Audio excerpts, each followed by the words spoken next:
Siapa cakap tak ada makanan murah dekat Bukit Bintang? Jom aku bawa korang satu pot baik punya. Inilah dia 5 Star Food Court Bukit Bintang. Kebiasaannya pot ni penuh dengan pekerja di kawasan sekitarnya. Tempatnya ni memanglah tersorok sikit, yang mana tahu je lah ya. Tapi dekat sini ada pelbagai jenis makanan. Ada nasi campur, ada nasi ayam, ada ayam gepuk, ayam goreng kunyit dan bermacam-macam lagi. Kalau nak datang sini, elakkan datang tengah hari ya, sebabnya tempat ni akan jadi penuh. Aku kalau datang sini mesti layan ayam kunyit ni.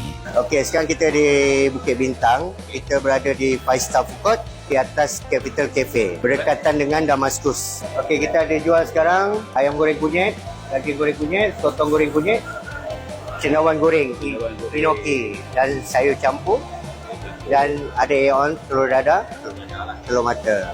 Kita tak ada tutup.